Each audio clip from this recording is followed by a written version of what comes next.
Ja, grüß euch benannt und einen Sakrisch-Gurden. Jetzt Kasperl. Leute. Wie ihr es im Titel gelesen habt, ist der Kasper mal wieder auf Tour gewesen. Und dazu haben wir zum Wochenende die Pferdedrauschke bestiegen. Moment, was? Was? Das war gar keine Pferdedrauschke. Mit der Bahn sind wir gefahren. Warum waren wir da 100 Jahre unterwegs? Ach so, weil die inkompetent... Oh gut. Ja, na dann. Also wir sind mit der Bahn. Wir sind mit der Bahn aus dem schönen Bayern ins schöne Dresden gefahren. Richtig. Hier.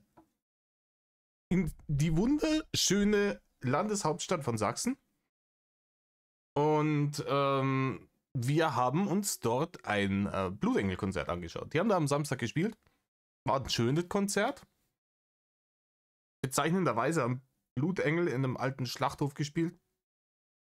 Ja, ich weiß nicht, wer sich das ausgedacht hat, aber die Autoren. Und die wollte ich jetzt mal kurz berichten, was da meine Reiseerfahrungen so waren. Ne? Wir sind ja lang unterwegs gewesen. Beim Hinfahren ging's. Da ging's, mal klar, ne, Deutschland-Ticket Bummelzug. You know it. Weil alles andere ist einfach lächerlich überteuert und im Vergleich zwar schneller, wenn es klappt, aber aufgrund der Zuverlässigkeit und der Inkompetenz der Deutschen Bahn, naja. Aber vielleicht sind wir von den x Milliarden Sondervermögen, die jetzt wieder bewilligt wurden, vielleicht fließt da tatsächlich immer was in die Infrastruktur der Bahn. Finde ich cool, ne? Weil es langsam wird's wild. Also ich bin in den letzten Jahren immer, wenn wir in irgendeine Stadt gefahren sind, wir fahren gerne mal in Städte, es ist immer derselbe Mist. Ja.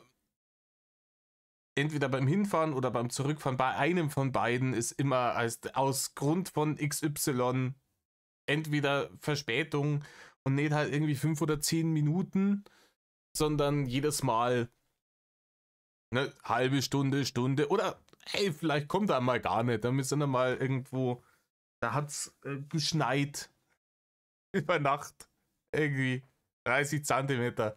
2 Tage lang in ganz Bayern keine Züge mehr gefahren. Wild, du kannst es dir nicht ausdenken. Umso schöner war es dann, als wir dort waren. War schon mal in Dresden, aber das ist so lange her. Und da war ich noch relativ jung. Und da konnte ich mit so Kultur, Städte anschauen, schöne Gebäude und sowas. Da kann ich überhaupt nichts damit anfangen. Ne? Also, und dementsprechend haben wir natürlich ein bäriges Wetter. Wenn ich Zuschauer aus Dresden habe, ihr werdet es mitgekriegt haben, das Wetter am Wochenende war bombastisch. Dann haben sie noch ein kleines Volksfestteil gehabt. Es war wirklich ein kleines Volksfest, aber es war trotzdem schön. Ne? So richtig angekommen im Frühling. Und die Leute waren gut drauf. Die Eisdielen haben die Betrugsmaschinerie wieder angeschmissen, in der sie 2 Euro verlangen für Kugel Eis. Aber hey, was gönnt man sich nicht alles? Und mir ist in Dresden ist mir wirklich aufgefallen, das ist irgendwie so eine Stadt der Gegensätze, oder? Korrigiert mich, wenn ich da falsch liege.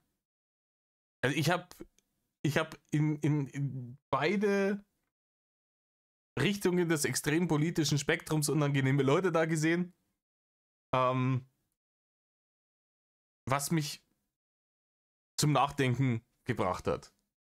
Ich glaube wirklich, dass sich so Extreme gegenseitig züchten. Ne? Also natürlich nicht untereinander, aber ne, wenn es mehr von dem einen gibt, gibt es auch mehr von dem anderen. Also, ganz ehrlich, ich möchte nicht wissen, wie viele 88, 444, 18, Combat 18 dergleichen Tattoos ich gesehen habe, innerhalb von ein paar Stunden durch die Stadt schlendern. Und auf der anderen Seite sind wir am Samstag in der Früh in so einem bisschen alternativeren, ne, Viertel zum Frühstücken gegangen. Und die Leute, die da drin waren, die waren halt genau auf dem anderen Extrem dumm. Ne? Also, ihr kennt die Typen, das sind diese, ja, die halt so ausschauen wie die Deppen, die sich die letzten Jahre irgendwie auf die Straße geklebt haben. Ne? So in der Richtung. Und ähm, ich fand's interessant irgendwo. Ähm, ich bin ja selber so ein bisschen links der Mitte, linksliberal angesiedelt. Und ja, keine Ahnung, ich kann mit beiden mit den beiden Bevölkerungsgruppen nichts anfangen. Und aber ansonsten mal. Sonst machen, aber ganz ehrlich, mich hat's erstaunt, weil diese Leute auch viel auf mehr oder weniger ohne große räumliche Distanz existieren konnten, ohne dass permanent Eskalation gegeben hat. So, das fand ich schön.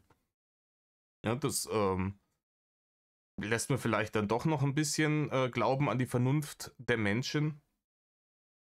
Auch wenn natürlich von der Vernunft der Menschen nimmer die Rede sein kann an dem Tag, an dem du dir so ein Combat 18 Ding, Tattoo stechen lässt. Ne? Also das ist der Vernunft der Menschen nimmer weit her. Genauso wie wenn du dich irgendwie mit deinen genau so verblödeten Freunden im Alternativcafé zum Brunchen triffst und über die Pronomen von deinem vielleicht 6 Monate alten Kind diskutierst und wann es denn dann endlich, keine Ahnung, seinen eigentlichen Namen nicht mehr cool findet und dann sich selber einen aussucht. So. Das ist halt. Ähm, glücklicherweise gibt es sehr guten Alkohol in Dresden. Ein köstliches Bier. Wir waren hier. Auf dem Bild, das ich euch da eingeblendet habe, sieht man ihn nicht. Aber in der linken unteren Ecke, am Ende der Brücke, da ist ein sehr schöner Biergarten. Die Sonne hat hergeschienen. Wirklich köstliches Bier hat es da gegeben. Grad schön was. Grad schön was.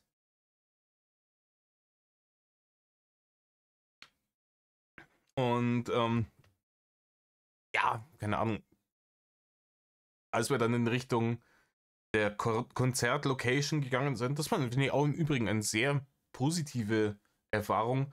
Wenn man ein bisschen Zeit mitbringt und man hat es nicht allzu eilig, ist ja da wirklich fast alles fußläufig erreichbar. Also wir haben dann da von ungefähr da an der Brücke Lokalmatadoren in Dresden werden es wissen, ne, haben wir ungefähr zu der Konzertlocation 20 Minuten zu Fuß gebraucht. Da sind dann die ein oder anderen Lost Places, wenn man da rausgeht, wo man sich immer wundert, oder wie hatten das damals einmal ausgesehen? Und ich glaube, damals ist gar nicht so lange her. Das war zu meinen Lebzeiten, sprich vor der Wende. Hätte mich interessiert, wie das da damals alles ausgeschaut hat. Ja. Auf jeden Fall, ja, das war jetzt mal kurzes Update. Wie gesagt, ey, die Bahn, ich, ich check's nicht. Als wir zurückgefahren sind, stehen wir in Dresden am Hauptbahnhof und dann kommt eine Durchsage, ja, ne, Bahn Richtung Hof verspätet sich um 10 Minuten. Dann kommt 5 Minuten später Durchsage, verspätet sich um 15 Minuten und dann kommt nochmal Durchsage, verspätet sich um eine halbe Stunde.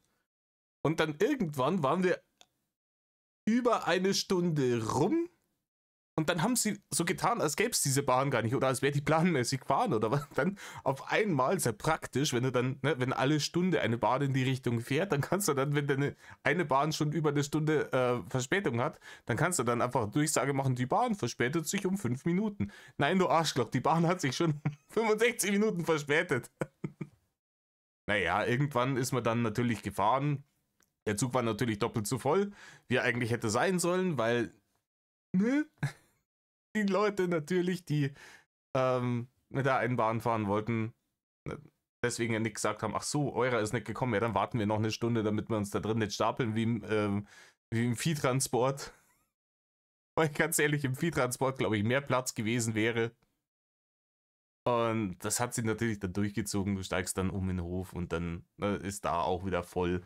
Dann hat es so grandios, ist man dann in Richtung ne, Oberpfalz gefahren. Und dann hat es nochmal geheißen, beim nächsten Stopp müssen wir leider Gottes im hintersten Waggon alle Leute auf die anderen Waggons verteilen, weil in dem gibt es jetzt leider gerade keinen Strom mehr. Da sind natürlich da auch nochmal Leute zugestiegen und dann war es wirklich, ganz ehrlich, da bist du vorgekommen wie der Viehtransporter. Schlimmer. Wahrscheinlich haben die da noch mehr Platz. Nach scheißig Stunden hat es auch fürchterlich. Absolut, ich frage mich, warum die Leute so ungern mit der Bahn fahren. Es ist mir ein absolutes Rätsel. Ja. Warum die nicht mehr Business haben in der Bahn? Oh Mann. Vor allem auch seitdem die Sitzgelegenheiten darin ja immer so bequem sind. Ja, also, ich weiß nicht, erinnert ihr euch noch an die alten Bahnwaggons, wo du durchgelaufen bist und dann immer diese zwei sich gegenüber waren mit den hohen Rückenlehnen, wo die Polster noch so richtige Federung hatten, wo du drauf sitzen konntest, ohne dass nach 5 Minuten die Arschbacken eingeschlafen sind. Das waren noch Zeiten. Ne? Die sind leider Gottes lang vorbei.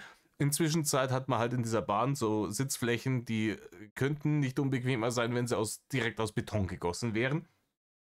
Aber ne, dafür muss man sich ja auch nur Hunger Games mäßig durch den Zug prügeln und auf den Tod mit den anderen Leuten drum kämpfen, überhaupt eine Sitzgelegenheit zu haben, weil ansonsten stehst du entweder im Gang oder sitzt auf dem Scheißhaus.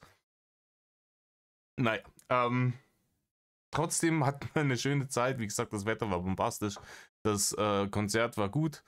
Die Stadt ist wunderschön. Die Menschen waren freundlich. Und